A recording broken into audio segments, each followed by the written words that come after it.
Well, I'm celebrating my 60th Jubilee, so I entered in 1959. I came from San Francisco. I had been taught by our sisters at Corpus Christi School, elementary, and my father had been there before he married, so he got to know the sisters and visited with them and talked with them. So when I came along, it was like really part of the family, that the sisters he could tell stories about or the conversations he had had with them. And immediately I felt called to them, their joy, their life of service. I thought they loved us and just wanted to be like them and join them. I entered the community in 1979, and I was taught by the Sisters of St. Joseph of Orange in grade school. Sister Maria Gretti invited me to come to the Mother House. Because I was taught by the sisters, I was always curious about the Mother House type thing. And so I thought, oh, I'll come and visit that. When I came, I just felt the joy and the happiness here. And I said, oh, this is the place I want to come to. I entered the Sisters of St. Joseph in 1949. It was after my senior year of high school. And I was, planning to go to college. And I had this little, I don't know what would you call it, in the back of my mind. I thought, if I don't try the Sisters of St. Joseph, I will always regret it. The main thing that I learned was just how human they were and what a wonderful life they had. They had a lot of fun together. And I thought, wow, this wouldn't be a bad life. And so I think their modeling of what it meant to be a Sister of St. Joseph, joyful, service, love of God, all of that was manifested to me, even as a young person. It was in 1959 that I left my home country, France, my family, my friends, and entered the Sisters of St. Joseph of Sydney, Australia. They were founded by the Sisters of St. Joseph of Orange. And I did this as a response to God's call to be a missionary in Papua New Guinea. I was young, full of zeal for God and God's people, ready to give it all, and yet it was difficult to leave my mother especially, to leave my friends, my country. And yet, I knew deep down that God was calling me. Short time in education, perhaps not quite 20 years, and then I was called to be treasurer of the sisters. So then back to school and some business law, auditing, accounting, whatever one needed to do. Sir Carol Marie had been treasurer, but she said, I'll stay here, I'm here, if you have any questions, just call me. So she was a tremendous help to me. Another gift of that ministry was we had a National Association for Treasurers of Religious Institutes. So it's a support group, it's your professional group, and because there aren't many treasurers. In an institute, there's one, so it's a singular ministry in that sense.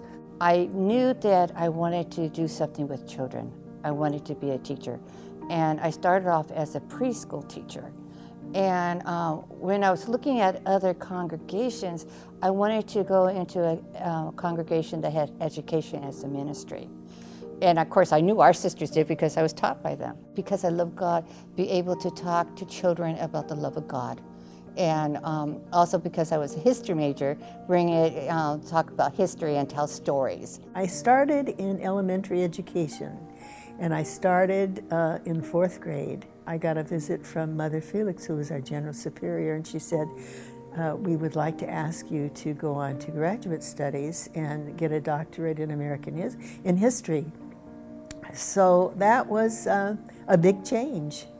But of course, it was exciting, go back to Washington, D.C., and I was there for about almost 4 years, I guess. I was elected to our general council, and so left the university teaching and came back here to Orange, and was on the council for, I guess almost 10 years.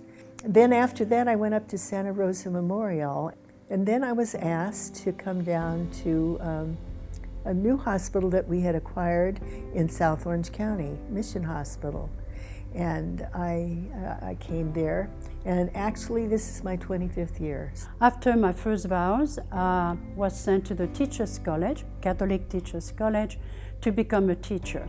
After 2 years, I graduated and taught in Sydney for several years until I was sent to Papua New Guinea in 1968.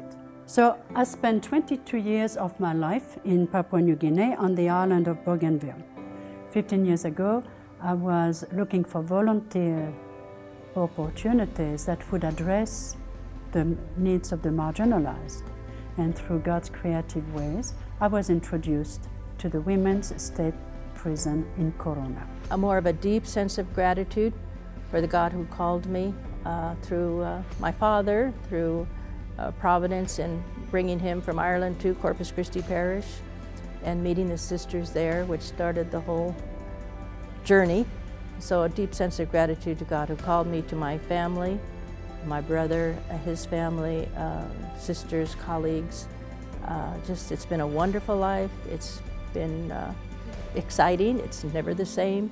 It's always changing, and I'm always learning, even after 60 years. Jubilee is going back is looking at my blessings, also looking at the challenges and how have the challenges helped me to become who I am today.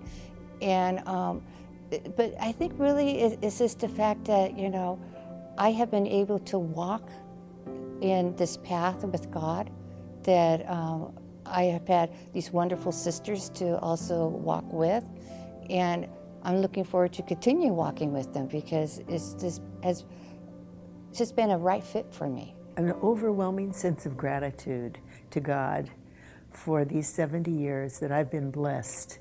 I've had challenges, I've had wonderful opportunities that I would have never had, and I'm so grateful.